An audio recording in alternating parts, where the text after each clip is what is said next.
মৰমৰ ষ্টুডেণ্টছ সকলোকে স্বাগতম জনাইছোঁ। তো ছাত্ৰ ছাত্ৰীসকল তোমালোকৰ আছে 24 ফেব্ৰুৱাৰী তাৰিখে হায়াৰ ছেকেণ্ডেৰী পৰীক্ষাৰ হিষ্ট্ৰীৰ প্ৰশ্ন কাকত। এই ভিডিঅ'ত তোমালোকক মই গোটেই কুৱেশ্যন পেপাৰখন দেখাই দিম উইথ তোমালোকক এনচাৰ।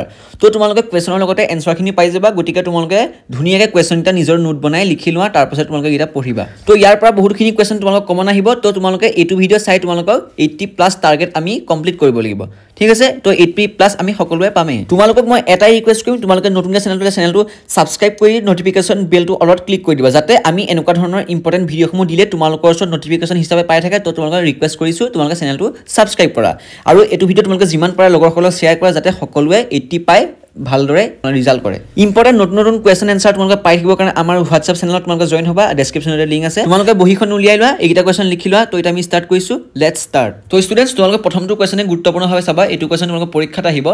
তো কুৱেশ্যনটো তোমালোকে সুধিব যে কোনজন গুপ্ত সম্ৰাটৰ নামৰ লগত সুদৰ্শন হ্ৰদৰ নাম জড়িত।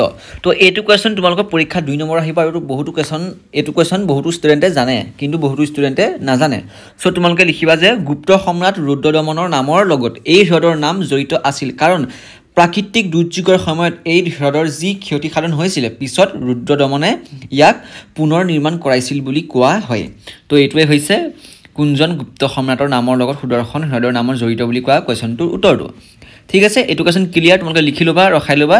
মই অলপ স্পীড কম যাতে তোমালোকক বেছি কুৱেশ্যন দিব পাৰোঁ কম সময়ত। পাছৰ কুৱেশ্যনটো আহিলে ভাৰতবৰ্ষৰ পুৰাতত্বৰ পিতৃ হিচাপে কাক আখ্যা দিয়া হয়। তো উত্তৰটো হৈছে আলেকজেণ্ডাৰ কানিংহামকে ভাৰতৰ পুৰাতত্ব বিভাগৰ পিতৃ বুলি কোৱা হয়। তেওঁ ভাৰতৰ পুৰাতত্ব বিভাগৰ প্ৰথম ডাইৰেক্টৰেট জেনেৰেল আছিলে। ক্লিয়াৰ এইটো কুৱেশ্যন। তো এইটো কুৱেশ্যন তোমালোকৰ পৰীক্ষাত কিন্তু আহিব, ভালদৰে চাই ল'বা তোমালোকে, ঠিক আছে। তো পাছৰ কুৱেশ্যনটো মন কৰিবা, পাছৰ 2 নম্বৰ, এইকেইটা কুৱেশ্যন 2 নম্বৰীয়া কুৱেশ্যন। তো কুৱেশ্যনটো হৈছে হৰপ্পা সভ্যতাৰ 2খন স্থানৰ নাম উল্লেখ কৰা। তো হৰপ্পা সভ্যতাৰ 2খন স্থানৰ নাম তোমালোকে উল্লেখ কৰিব কৈছে। তো তোমালোকৰ পৰীক্ষাত আহিলে তোমালোকে লিখিবা যে হৰপ্পা সভ্যতাৰ 2খন স্থানৰ নাম হৈছে, ক বুলি দিবা ৰাজস্থানৰ কালিংগান, আৰু খ হৈছে গুজৰাটৰ লাথুন। তো তোমালোকে এইকেইটা যিকেইটা অপশ্যন আছে তোমালোকে 1, 2 বুলি লিখিব পাৰিবা, ইয়াত ক খ বুলি দিয়া আছে, ঠিক আছে। তো এইটো কুৱেশ্যন ক্লিয়াৰ, তোমালোকে এইটো কুৱেশ্যন আৰু বাৰে নকৰা। তাৰ পাছৰ কুৱেশ্যনটো আহিলে শিলালিপিসমূহৰ সাক্ষ্য সীমাবদ্ধতা কিছুমান উল্লেখ কৰা। শিলালিপিসমূহৰ সাক্ষ্য সীমাবদ্ধতা কিছুমান উল্লেখ কৰা। তো উত্তৰটো হৈছে, তো তোমালোকে সীমাবদ্ধতাবোৰ দি লৈ তোমালোকে এনেকৈ চিন দিবা, তাৰপিছত ডেছ দিবা, তাৰপিছতে ক লিখিবা শিল্প কৌশলমূলক সীমাবদ্ধতা লিপিৰ দুৰ্বোধ্য পাক। তাৰপিছত এইটো কি হয়তো, এইটো 1 নম্বৰ পইণ্ট। তাৰপিছত খ নম্বৰ পইণ্টটো হৈছে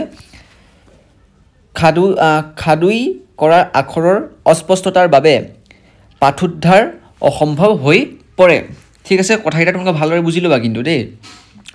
গ হৈছে 1000 বছৰ পৌৰাণিক হোৱাৰ বাবে, ইয়াত অলপ প্ৰিণ্টিংটো মিষ্টেক আছে, তোমালোকে প্ৰিণ্টিংটো শুদ্ধ কৰি ল'বা। বাখৰ বাৰে যিটো তোমালোকে দেখাইছোঁ, জুম কৰি দেখাই দিছোঁ, এইটো অলপ প্ৰিণ্টিং মিষ্টেক আছে, তোমালোকে এইটো শুদ্ধ কৰি ল'বা। ভঙা চিঙা লুপ্ত হোৱা বাবে পথোদ্ধাৰ অসম্ভৱ হৈ পৰে। আৰু এইটো যে হোৱাটো যে দেখিছে, এই হোৱাটো তোমালোকৰ ইয়াত হাউ বুলি লিখা আছে, তোমালোকে এইটো শুদ্ধ কৰি ল'বা। আৰু তাৰ পাছৰ কুৱেশ্যনটো আহিলে, পাছৰ অপশ্যনটো ঘ নম্বৰ অপশ্যন, লিপিত ব্যৱহাৰ কৰা শব্দৰ অৰ্থ বা মানে স্থিৰ কৰাটো নিশ্চিত কৰিব নোৱাৰি, ঠিক আছে। তো এইটো কুৱেশ্যন তোমালোকে ক্লিয়াৰ। তো গোটেইটো তোমালোকে লিখি দিবা, মই তোমালোকে দেখাই দিছোঁ এফালৰ পৰা ভালদৰে, ঠিক আছে।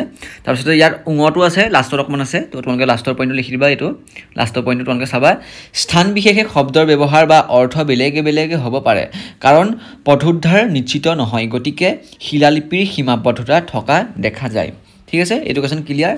তাৰ পাছৰ কুৱেশ্যনটো আহিলে গুৰুত্বপূৰ্ণ কুৱেশ্যন, হৰপ্পা সভ্যতাৰ যিকোনো 2টা বৈশিষ্ট্য উল্লেখ কৰিব কৈছে। তো পৰীক্ষাত সুধিব হৰপ্পা সভ্যতাৰ যিকোনো 2টা বৈশিষ্ট্য উল্লেখ কৰা। তো তোমালোকে ডাইৰেক্ট উত্তৰ লিখিবা যে ক লিখিবা সুন্দৰ পৰিকল্পনাৰে এখন নগৰীয়া সভ্যতা আছিল।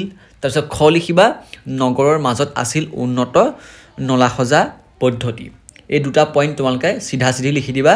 তো 2 নম্বৰ তোমালোকে পৰীক্ষাত পাই যাবা, ঠিক আছে। এইটো কুৱেশ্যন ক্লিয়াৰ। তাৰপিছতে এইটো লাষ্টৰ কুৱেশ্যনটো চাবা তোমালোকে, হৰপ্পা সভ্যতাৰ শস্য গুড়ি কৰিবলৈ ব্যৱহাৰ কৰা সঁজুলিবিধৰ নাম কি আছিলে। তো তোমালোকে উত্তৰ লিখিবা যে এই সঁজুলিবিধক জাত বুলি কোৱা হয়, জাত।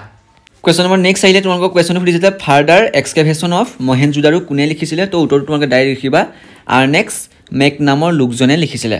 আৰ্নেক্স মেক নামৰ লোকজনে কি লিখিছিলে, ফাৰ্দাৰ এক্সকেভেশ্যন অফ মহেঞ্জোদাৰো, ঠিক আছে। এইটো কুৱেশ্যন খুবেই গুৰুত্বপূৰ্ণ, পৰীক্ষা তোমালোকৰ আহি থাকে।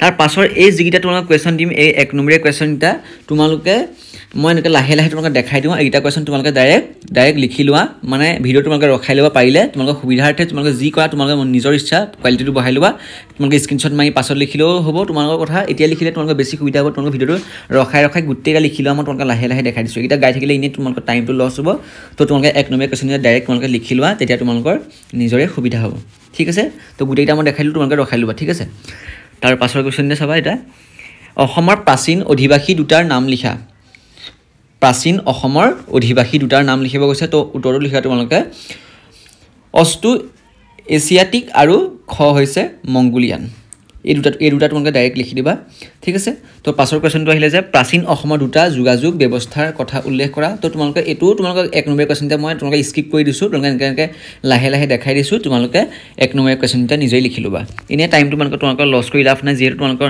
24 তাৰিখে পৰীক্ষা আহিলে মাজত মাত্ৰ এটা দিন দুটা দিন তোমালোকে ধৰি থোৱা ঠিক আছে তো এদিন তোমালোকে লিখাত যাব আৰু এদিন পঢ়াত যাব গতিকে তোমালোকে এতিয়া ধুনীয়াকৈ লিখাটোৱে পটককৈ এতিয়াই লিখি লোৱা প্ৰাচীন অসমত কলম হিচাপে ব্যৱহাৰ কৰা দুবিধ সামগ্ৰীৰ নাম লিখা তো উত্তৰটো হৈছে চৰাই পাখি আৰু নলখাগৰি এইটো সকলোৱে জানাই আৰু এইটো কুৱেশ্যন কিনো কৈ থাকিম তোমালোকৰ পৰীক্ষাত কিন্তু আহিব অকলে গুৰুত্বপূৰ্ণ তাৰ পাছত হৈছে যে আজান পীৰৰ প্ৰকৃত নাম কি আছিলে তো চাহ মিলন এইটো তোমালোকে সকলোৱে জানাই তোমালোকে ক্লাছ 10ত পঢ়ি আহিছা অসমীয়া কিতাপত তো এই গোটেইখন চাবা এইকেইটা 1 নম্বৰ কুৱেশ্যনটা মই স্কিপ কৰিছোঁ আৰু ঠিক আছে এইটো তোমালোকে চাবা তো এইকেইটাই কুৱেশ্যন তাৰপিছতে তোমালোকে ইয়াৰ যিটো নেক্সট পাৰ্টটো তোমালোকৰ অহাকালি নহ'লে তোমালোকে অহাকালি ৰাতিলৈ আহিব পৰা তোমালোকে অলপ ৱেইট কৰিবা তো তোমালোকে ৱেইট কৰিবলৈ তোমালোকে নটিফিকেশ্যন হিচাপে পাবৰ কাৰণে তোমালোকে আমাৰ চেনেলটো ছাবস্ক্ৰাইব কৰিব লাগিব ছাবস্ক্ৰাইব কৰিলেহে তোমালোকে নটিফিকেশ্যন হিচাপে এই নেক্সট পাৰ্টটো পাবা তো তোমালোকে সেইটো ভিডিঅ'লৈ ৱেইট কৰা তো তোমালোক অতি সোনকালে আহি আছে যিমান পাৰে তোমালোকে শ্বেয়াৰ কৰা এইটো তোমালোকৰ পৰীক্ষাত এইকেইটা কুৱেশ্যন গুৰুত্বপূৰ্ণভাৱে তোমালোকে আহিবই তোমালোকে গেৰেণ্টি তোমালোকে ভাবি থোৱা ঠিক আছে তো তোমালোকে এইকেইটা ভালদৰে আজি ৰিভাইজ কৰা আৰু এইকেইটা পঢ়া আজিলৈ ভিডিঅ'টো ইমানেই ধন্যবাদ